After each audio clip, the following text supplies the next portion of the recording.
Nah, kalau memang roh itu abadi dan kekal, sekarang roh itu ada di mana? Orang-orang mengatakan ada roh gentayangan. Apa betul ada roh gentayangan ya? Nah, maka dibahas tentang di mana posisinya. Wa amma mahalluha fataqaddama. Wa amma mahalluha fataqaddama. Sedangkan roh itu adanya di mana sudah dijelaskan sebelumnya. Apa yang sudah dijelaskan? Nah ini. Mahallu arwahis syuhada, tempat roh orang-orang yang mati syahid. Orang-orang yang mati syahid sudah dijelaskan, yaitu berada di, ya gampangnya saja adalah kantong ya, atau perut. Berada di perut burung, di mana burung itu berterbangan ke sana kemari di dalam surga.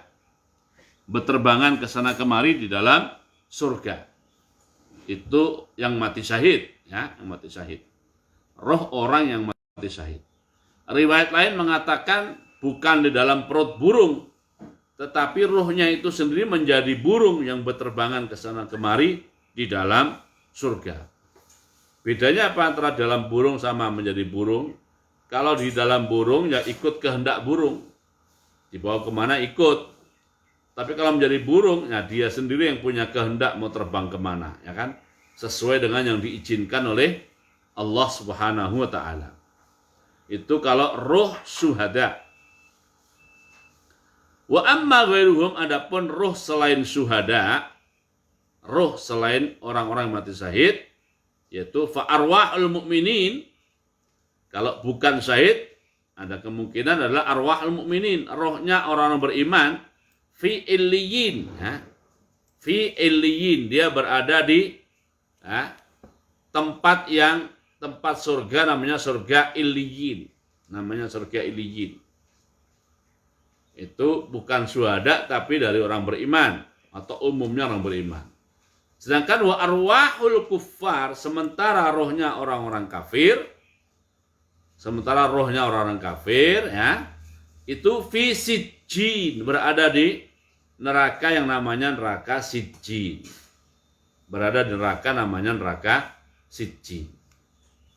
Maka ya tidak ada istilah roh itu gentayangan, ya. Roh itu gentayangan. Kenapa? Ya kenapa harus gentayangan lagi di dunia, ya kan? Kalau dia itu mendapatkan nikmat, ya buat apa kembali ke dunia? Bagi dia dunia itu siksaan setelah dia merasakan nikmat yang berada di illiyin ataupun di surga di bawah burung, ya kan? Kalau dia disiksa, ya dia tidak sempat. Orang disiksa kalau bisa ke dunia berarti kan kabur berarti. Dia nggak bisa kabur, nggak sempat kabur. Lalu yang gentayangan itu siapa yang oleh sebagian orang dipahami atau diyakini sebagai roh yang gentayangan? Itu bukan roh yang gentayangan itu. Yang gentayangan itu adalah korinnya. Yang gentayangan adalah apa? Korinnya, ya, yang gentayangan. Bukan rohnya itu sendiri. Rohnya itu sedang nikmat di sana kalau orang baik, atau waktu di dunia dibawa kepada kebaikan. Kalau di dunia dibawa kepada keburukan, ya dia akan mendapat siksa di sana.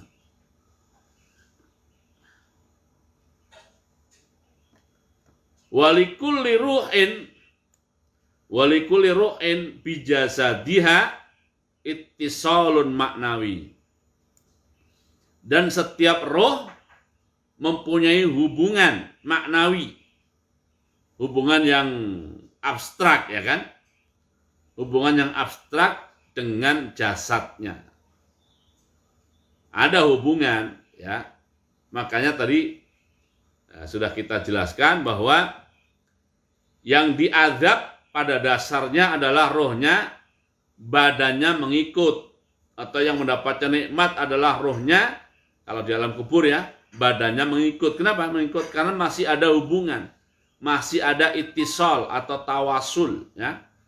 Bentuknya seperti apa wallahu alam. Makanya Imam Suyuti hanya mengatakan maknawi saja. Sesuatu yang sifatnya abstrak. Sesuatu yang sifatnya abstrak ya. Sebab kalau hubungannya masih seperti di dunia ya tidak mati namanya, hidup namanya. Tapi hubungannya adalah hubungan ya maknawi sesuai dengan yang dikehendaki Allah di alam kubur. Sesuai dengan dikehendaki Allah di alam kubur. Oke. Wa qala al-Qurtubi, dan al-Imam al-Qurtubi. Ini bukan Qurtubi pemilik kitab tafsir ya. Ini benar, ini pemilik kitab tafsir. Ini Imam Qurtubi pemilik kitab tafsir. Wa qala al-Qurtubi. Berarti Abu Abdillah al-Qurtubi. Imam al-Qurtubi yang punya tafsir al-Qurtubi ini ada di belakang saya ini ya. Ini tafsir Qurtubi.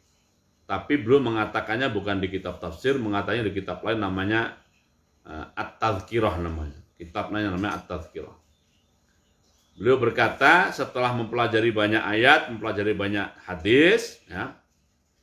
Jadi kalau Qurtubi ngomong ini bukan omongan dia, tapi itulah pemahaman dia terhadap ayat dan pemahaman dia terhadap hadis.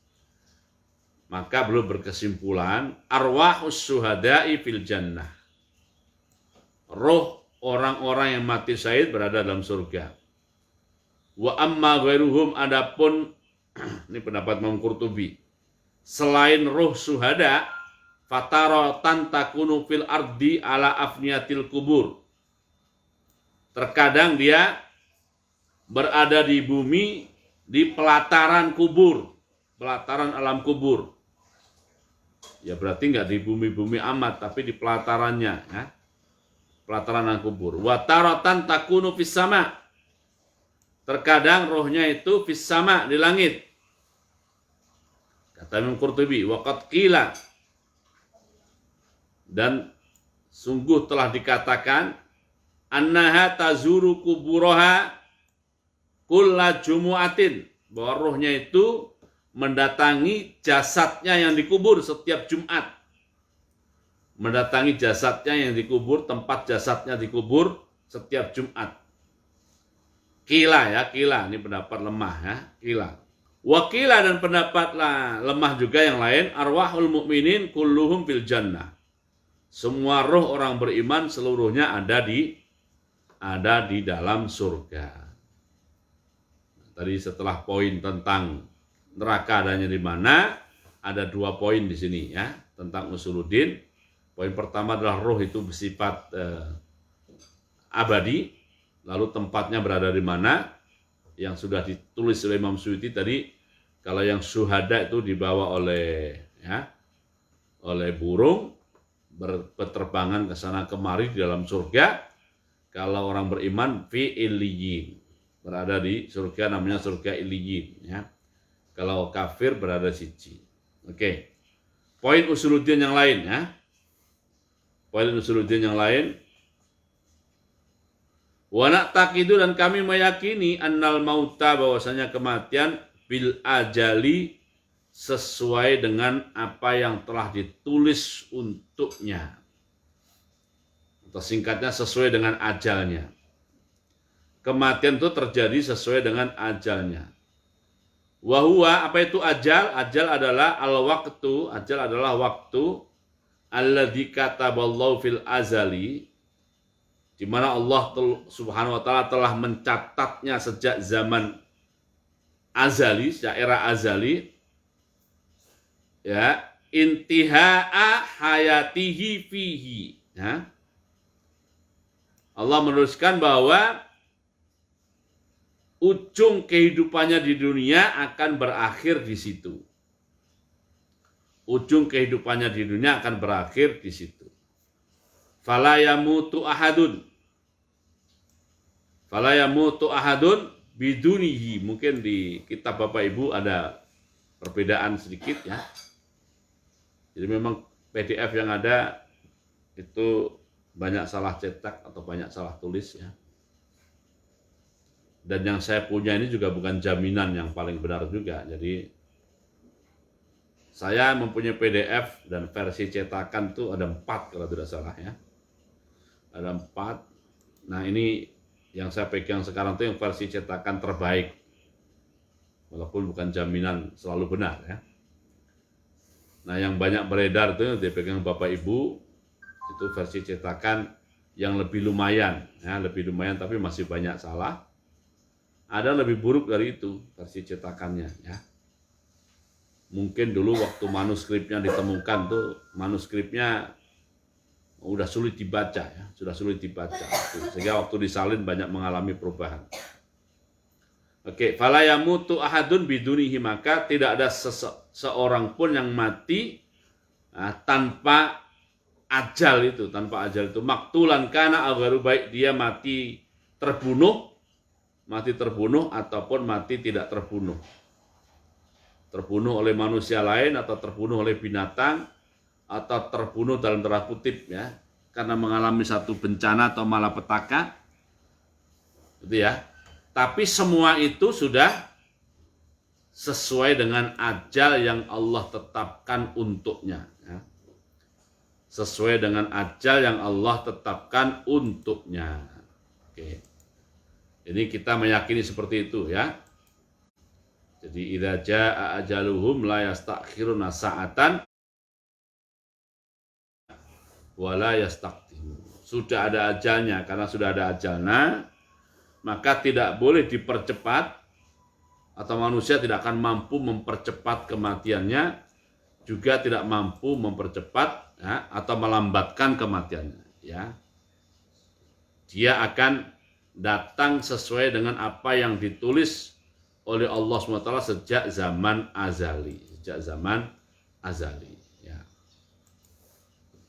Itu tentang mati, ya, tentang mati. Kita lanjut, ya. Wa na'taqidu. Ini banyak mengundang perdebatan sekarang ini, ya. Poin ini perdebatan di ilmu kalam itu panjang nih, ya. Dan kami meyakini, wa na'taqidu, dan kami meyakini annal fisqa la yuzilul iman. Bahwasanya kefasikan tidak menghilangkan iman. Tidak menghilangkan iman, fayasira kafiran, yang gara-gara imannya hilang lalu ia menjadi kafir. Ia menjadi kafir. Wala wasitota, dan tidak ada posisi tengah-tengah antara kufur dengan iman, enggak ada tengah-tengah. Nanti kita jelaskan insyaallah. Wala tuziluhu aidan al bid'atu. Makanya ini nanti aja nih, ya. Wala tuziluhu ini kapan-kapan insyaallah. Pertemuan yang akan datang. Sekarang di sini dulu nih. Nah, ini perdebatan di ilmu kalamnya itu panjang dan seru, ya. Panjang dan seru, dan di mana posisi akidah Ahlussunnah wal Jamaah. Bapak Ibu yang dimuliakan Allah Ta'ala, di dalam tema akidah ada banyak isu atau banyak tema yang perdebatannya itu panjang. Perdebatannya itu panjang. Dan itu banyak, ya. Maka lahirlah satu ilmu namanya ilmu kalam. Ilmu di mana orang banyak ngomong dan berbicara di situ, ya. Bahkan Imam Abul Hasan Al-Asy'ari sampai nulis namanya Maqalat Al-Islamiyyin. Maqalatul Islamiyyin. Maqalat itu adalah ucapan-ucapan atau pandangan-pandangan Al-Islamiyyin dari orang-orang yang menisbatkan dirinya kepada Islam. Nah, cukup tebal itu kitabnya, ya, Maqalatul Islamiyyin. Nah, di antaranya adalah tentang masalah kalau ada orang beriman, lalu orang beriman itu melakukan perbuatan fasik. Melakukan perbuatan apa? Fasik. Nah, apa itu perbuatan fasik? Melakukan dosa. Melakukan apa? Dosa. Jadi orang beriman tapi melakukan dosa. Nah, apakah dia masih tetap beriman atau sudah kehilangan imannya? Atau dia posisinya tengah-tengah. posisinya tengah-tengah. Nah, menurut orang-orang Khawarij ya, orang-orang yang berpandangan mengikuti pandangan orang-orang Khawarij, orang beriman yang melakukan dosa, nah, dosa dibagi dua, ada dosa besar dan ada dosa kecil. Nah, kalau orang beriman itu melakukan dosa besar, statusnya di dunia, menurut orang Khawarij ya, statusnya dia di dunia, dia sudah kehilangan keimanannya dan menjadi kafir. Kehilangan keimanannya dan menjadi kafir. Jadi bagi orang Khawarij, siapapun orang beriman yang melakukan dosa besar, imannya hilang dan menjadi kafir. Tanpa basa-basi. Ya, tanpa basa-basi, tegas dan galak. Mukmin kok melakukan dosa besar, imannya hilang jadi kafir. Itu namanya Khawarij. Nah, ulama-ulama Ahlus Sunnah wal Jamaah yang mendasarkan urusan akidahnya kepada Al-Quran, yang mendasarkan urusan akidahnya kepada hadis-hadis Nabi, dan mendasarkan akidahnya kepada apa yang dipegangi oleh para sahabat Nabi, makanya disebut Ahlus Sunnah, karena menjadikan pegangannya adalah sunnah Nabi, wal jamaah dan mengikuti ya jamaatus sahabah.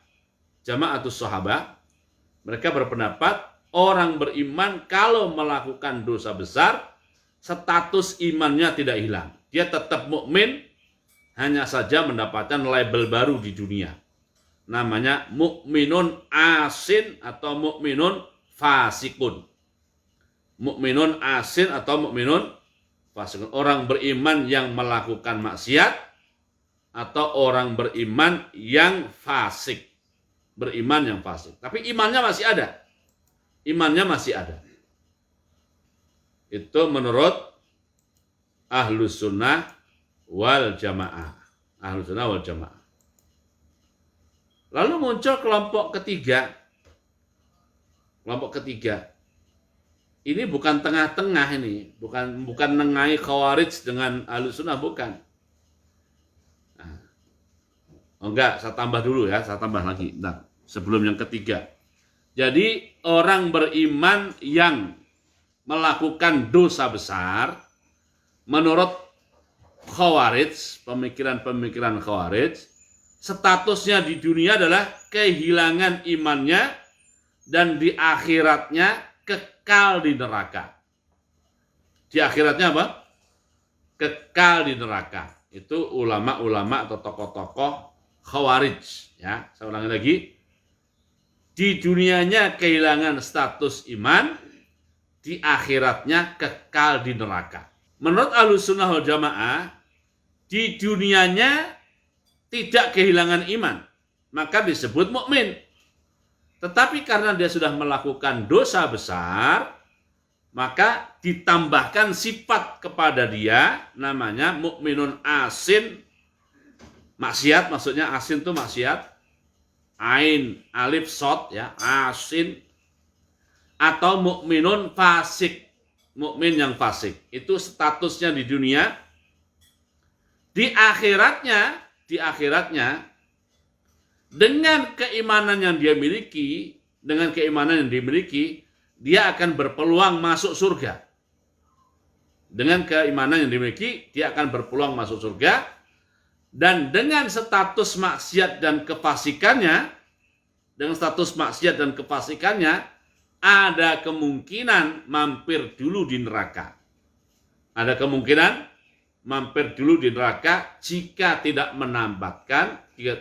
Jika tidak mendapatkan pengampunan dari Allah Subhanahu wa Ta'ala. Jika tidak mendapatkan pengampunan dari Allah Subhanahu wa Ta'ala, maka dia akan mampir dulu di neraka. Itu pendapat Ahlus Sunnah wal Jamaah. Nah, karena di dunia berstatus mukmin, maka berlaku kepadanya seluruh hukum dunia berkaitan dengan dia sebagai orang beriman. termasuk waktu dia meninggal dunia, dia akan diperlakukan sebagaimana orang-orang beriman lainnya. Orang beriman lainnya. Yang ujung dan terakhirnya adalah dia akan dikubur di pekuburan kaum muslimin. Di pekuburan kaum muslimin. Kenapa? Karena statusnya mukmin.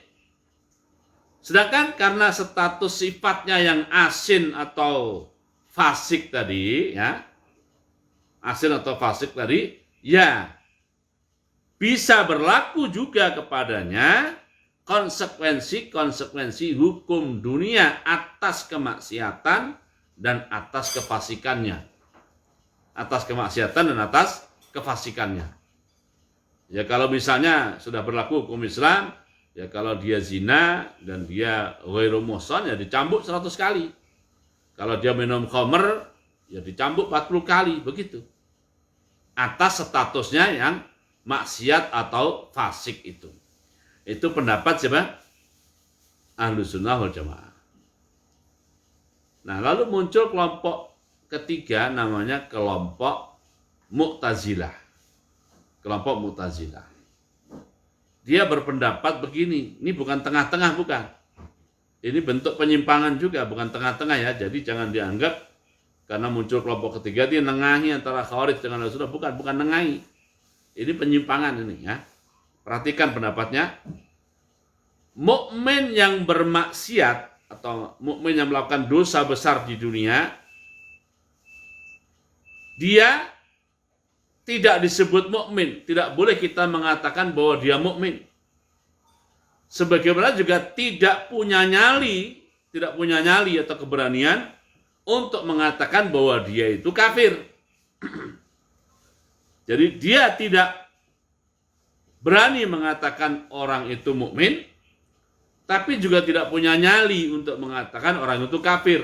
Nah, terus apa dong namanya? Dia tidak mau melekatkan sifat fasik atau maksiat, enggak. Dia bikin istilah baru. Istilah baru yang tidak ada dalilnya, namanya manzilatun baina manzilataini. Manzilatun baina manzilataini, berada di satu posisi yang bukan mukmin dan juga bukan kafir. Bukan mukmin dan juga bukan kafir. Itu di dunianya. Akhiratnya bagaimana? Akhiratnya dia kekal di neraka. Akhiratnya kekal di neraka seperti pendapat Khawarij. Seperti pendapat apa? Khawarij, ya. Karena Mu'tazilah berpendapat begitu, maka mereka itu dilabeli, orang-orang Mu'tazilah berpendapat seperti itu dilabeli dengan label, satu tulis dicat ya, namanya Makhonithul Khawarij. Hakikatnya Mu'tazilah itu adalah Khawarij hakikatnya, karena dia berpendapat di akhiratnya kekal di neraka. Dia berpendapat kekal di neraka, tapi di dunianya mereka menjadi orang-orang banci. Di dunianya mereka menjadi orang-orang banci. Kenapa menjadi banci? Karena tidak berani mengatakan mukmin dan tidak berani mengatakan kafir. Gitu ya. Makhonith al-Khawarij ya. Itu tiga itu ya. Kategorisasi yang umum itu tiga itu. Walaupun kalau didalami juga ya. Didalami bisa panjang. Sebagiannya nanti ada ya. Sebagian, tapi nggak apa-apa lah kita singgung dikit. Ada juga yang berpendapat ya, yaitu kelompok lain lagi namanya kelompok Murji'ah. Kelompok Murji'ah ya. Mengatakan asalkan punya iman, maka maksiat apapun tidak akan mempengaruhi imannya. Nah, ini maksiat apapun ya, asalkan punya iman. Udah, seakan-akan ingin mengatakan asal ente iman, ente mau maksiat silakan. Seakan-akan begitu mengatakannya ya. Nah, itu kelompok Murji'ah ya, kelompok Murji'ah. Jadi la yadurru ma'al imani maksiatun. Tapi yang ini repot ini kalau begini. Orang nanti menjadi berani maksiat. Kemudian juga wala yanfa'u ma'al kufri ta'atun. Nah, kalau orang sudah kadung kafir, nggak ada gunanya taat itu. Nah, nggak ada gunanya udah. Nah, itu lain lagi kelompok ini. Jadi ulama-ulama Ahlussunnah wal Jamaah yang mendasarkan akidah dan keyakinannya kepada sunnah Nabi Muhammad SAW yang sahihah dan juga pendapatnya disandarkan kepada jamaatus sahabah, jamaah para sahabat Nabi.